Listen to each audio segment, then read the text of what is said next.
Hi, friends. Welcome back. My name is Bonnie Schmidt, and I'm so glad that you are here. Welcome to this little tiny resilience building video in our Take Care and Be Well series. I'm so glad to be here today and talk to you about empathy. And empathy is something that can really simply be described as walking in someone else's shoes. And there is a brilliant researcher, teacher named Brené Brown that has an amazing video that I'll link to about the difference between sympathy and empathy. And what she describes as sympathy is if you see kind of someone down at the bottom of the hole and you say, "Hey, I see you down there. Super bummer you're down in the hole." And you're just kind of observing, whereas empathy is saying, "Hey, I see you down in the hole. Super bummer. I'm going to get my ladder and I'm going to come down and I'm going to sit beside you," right? So when you sit beside someone and their extra love moments, those moments when they're just really needing someone just to be there and just to be mindful and aware and consider what they're going through, right? So when we show empathy for other people and for ourselves, this is modeling that really, really helps us to learn to be sensitive to other feelings and our own. And cultivating empathy and compassion helps all of us grow, right? The other amazing thing about empathy and why it's so important is that it creates connection. And connections on the outside in our outer world create connections on the inside in our inner world and our brains, and all of those connections that are firing that really help to support healthy brain development. And one really key thing about empathy is that it's really working hard to accept the moment as it is. And we're in a really difficult time on the planet. It's impacting all of us, and all of us have really big feelings about it.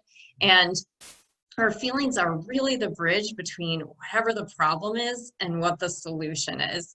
And this goes for any challenge in life. And so when we take out the feelings, then we have a hard time getting from the problem to the solution. So being accepting of what is happening is really key to empathy, and just having a really wide, non-judgmental awareness of what is and staying in the present moment. I know that sometimes it's easier said than done to bring ourselves back to the moment, but we're going to talk about that a lot in the upcoming videos and how we can just practice mindfulness. So I'm going to teach you a strategy. It's called DNA: describe, name, and acknowledge. Describe, name, and acknowledge. And you can use this with your kids. You can use this with anyone, really. It translates for all different kinds of ages. So the first thing you'll do is, if you're noticing that someone's having a hard time, you'll kind of pay attention to their body language. Maybe they have their head in their hand and you describe what they're doing. "Oh, I'm noticing that your head is in your hand, or your shoulder is hunched up like this."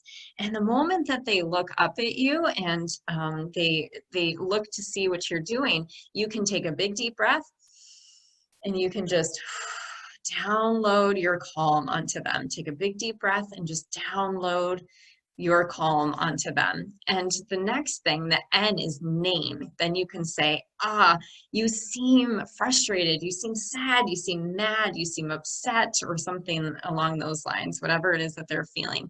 And then you acknowledge their deepest desire. You were hoping to have that cookie before bed, or play with that red truck, or get that promotion at work. So you're describing what their body language is, downloading your calm, naming the feeling, and then acknowledging their deepest desire, that deepest desire of what they wanted. And then at the end, you can say, "Breathe deep, you can handle this," and work to regulate your emotions together, co-regulate. So learning how to help someone calm down is really what that means. So one little breathing strategy that I work on with my preschool kids, but kids are amazing at coming up with all different kinds of breathing strategies, is something called the balloon breath. So if you put your hands over your head just like this, and then you take a big deep breath in, big deep breath in, big deep breath, fill the balloon, and then you can just let all of that sad or mad or angry or whatever it is out. Kids are amazing at coming up with different breaths, and there's all different kinds of breathing activities. Breathing seems kind of cliche, but 3 deep belly breaths can help activate what we call the parasympathetic nervous system. And that's a big fancy word for the part of your nervous system that helps you to calm down. So that's my little tidbit for today. I'll be so excited to hear how you're implementing empathy into your own family, into your own life, into your work, into your organization. And we'd love to hear your stories and see pictures and our videos of how you're working to implement empathy into your life and helping to build resilience. I hope you have a beautiful day, and I'll look forward to seeing you soon. Bye.